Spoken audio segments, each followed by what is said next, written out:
Allison here on the Allison Michelle channel, where I like to do perfume reviews, share perfumes from my collection, and share perfume hauls whenever I make new purchases.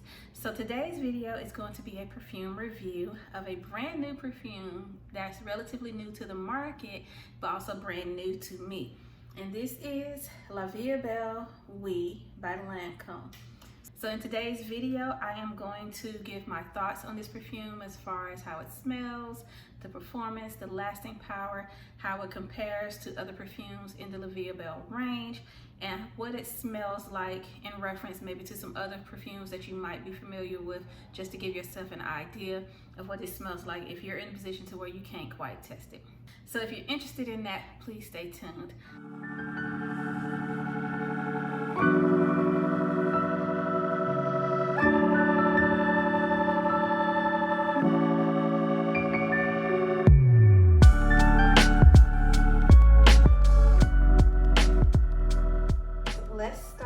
Today's review.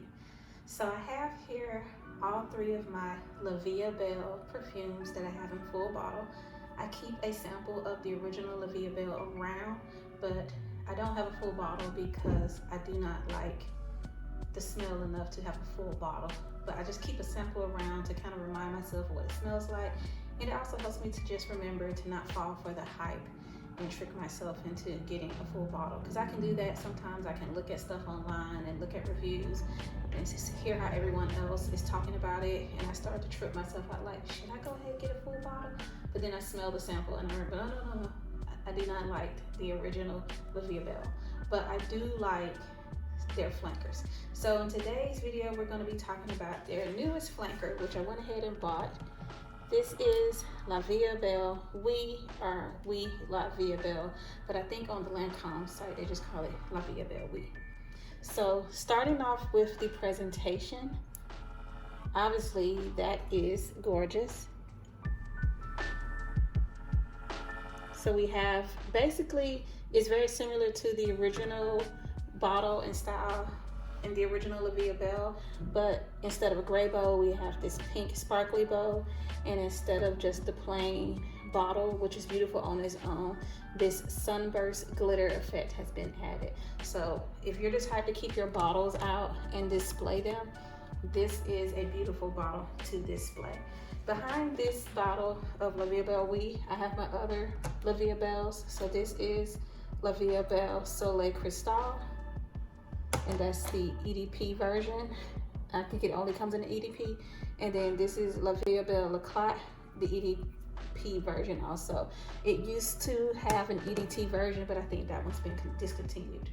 So if I weren't ranking this one, and I would just trying to figure out which one is my favorite between the two I own, hands down L'Eclat, because it has that Vie Est Belle projection and strength, but it's sparkly and it's softened in a sense, but still very impactful. And of course, I love that it has that orange blossom note. Orange blossom is one of my favorite notes. So now let's talk about the actual perfume you all are here to hear my review about. So this is Oui La Vie Est Belle, or Vie Est Belle Oui. To describe the way it smells, it's basically a sweet, fruity, and powdery perfume. The powdery isn't too intense, the powdery doesn't take over, but it's there. It's a bit rosy as well, but I wouldn't say it's too rosy, in case there's anyone who kind of hates a strong rosy perfume. If you have basically a feeling where you can tolerate rosiness, I think you'll still like this. If you're the type who hates rosiness of any kind, then maybe not. But if your feeling with rosy perfumes is that you like rosiness, but you just don't want it to take over, then this one is good for you to consider. The top notes are raspberry, bergamot, and pink pepper. The mid notes are rose and ylang ylang, and the base notes are sweet notes, iris, and patchouli. So because of the iris, I think that's where that powderiness kind of comes through. But because of the raspberry and bergamot in the top, that's why when you first spray it, it's very much a fruity and sweet perfume.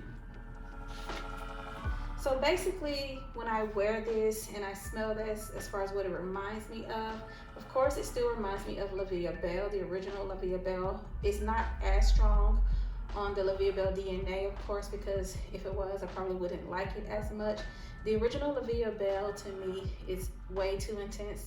It's just too much, and I think it's because of the prevalence of that praline note. I like iris, I like sweetness, but that praline note in the original La Vie Est Belle is really strong. And though I normally like almost anything that has sweetness and fruitiness and patchouli, or just sweetness and patchouli the way La Vie Est Belle does, that patchouli note, which is really strong, being combined with that praline note in the original La Vie Est Belle is just way too much. But here, that La Vie Est Belle essence is there, like you can tell it's a part of the line, but it's not so strong that it makes me not want the perfume altogether. Another perfume that it reminds me of is Miss Dior Absolutely Bloomy, to the point where now that I have this, I don't see myself ever getting Miss Dior Absolutely Bloomy. Never say never, but so far it just doesn't seem sensible to own both perfumes, especially since I also own Trésor, La Nuit, A Caresse, I think, and that one can kind of have a Miss Dior Absolutely Bloomy essence to it as well. But basically, because of the raspberry and the rose element in here, I think that's what made this one reminiscent of Miss Dior Absolutely Bloomy. There are some differences, of course. They're not dupes of each other. I feel like La Vie Est Belle Oui is a bit sharper. There's something in it that has a bit of edge to it.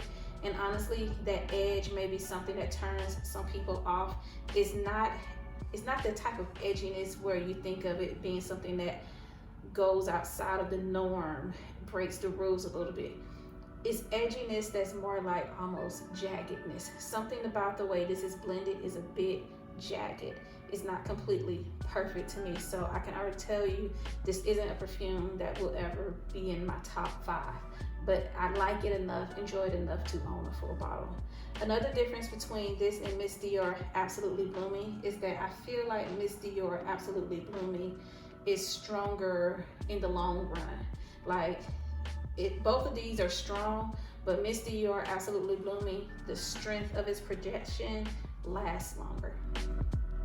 So since we're talking about projection and strength, let's go ahead and talk about the performance.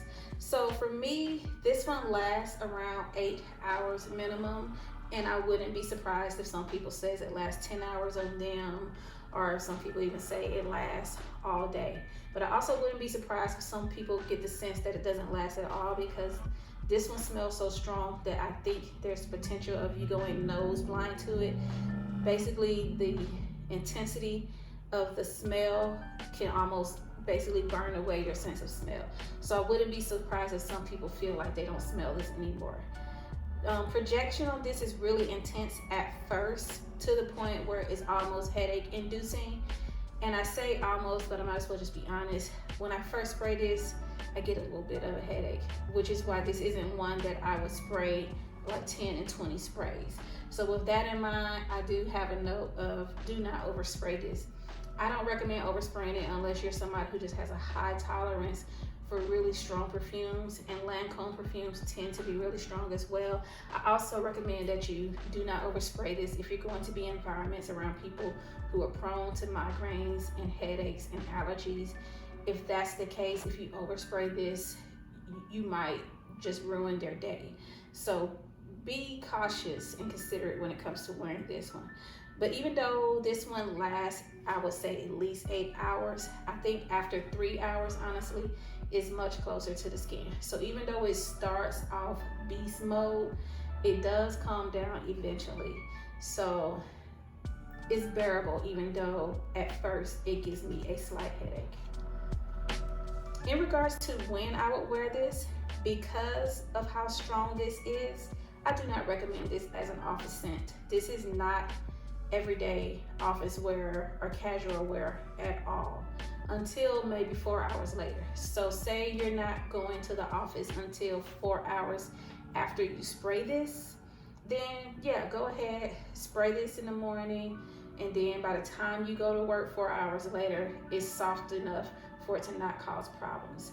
But otherwise, I think this is more appropriate for date nights or just formal evening events. So if you're going somewhere where you're dressing up really nice and it's nighttime or the temperature is a bit cooler, it's the time of the day where it's cooler and you just want to stand out and make an impact but not overwhelm people, I think this one is the way to go, because I feel like it's still not as overwhelming as the original La Vie Est Belle.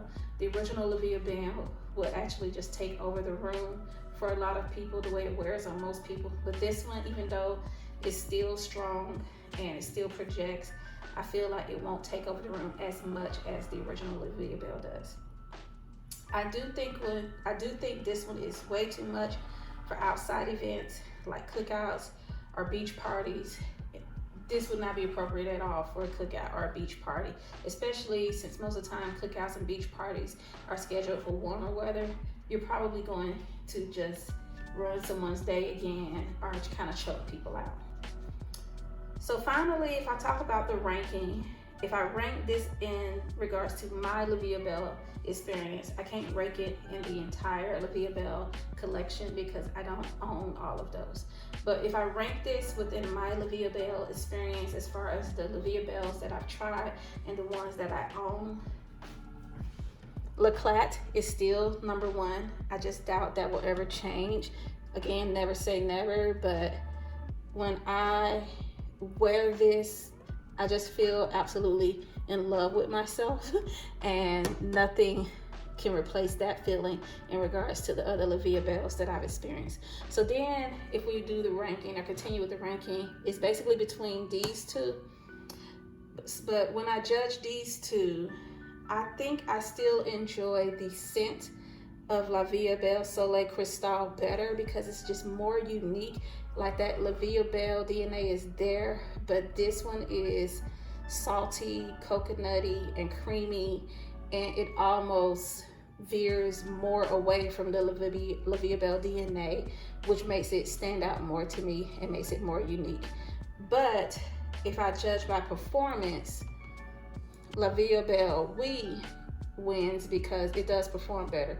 I think the Soleil Cristal, it performs well, but it becomes much more of a skin scent by the end of the day than this one. So because these two have different strengths, I would say it's a tie. And basically I would only outrank one over the other based on what I'm judging it by. If I judge it by which one I like the smell of the best, La Vie Est Belle Soleil Cristal wins. But if I judge it by which one performs the best, La Vie Est Belle Oui wins. Okay, so that concludes the video. I hope you enjoyed this review. I hope I gave you some insight. If you're kind of wondering about whether or not you should try this or buy this, if you're in a position where you can't test it for some reason and the only option is to think about blind buying it, I hope that I've given you some things to think about. But if you don't have to blind buy your perfumes, what I really hope is that I've given you an inspiration around whether or not you should go test this out or try it in person. All right, thanks for watching. I hope you enjoyed the video. If you did, hit the thumbs up button. If you are one of my subscribers, thanks for being a subscriber. If not, then consider hitting the subscriber button as well as the notification bell. And until next time, have a good day.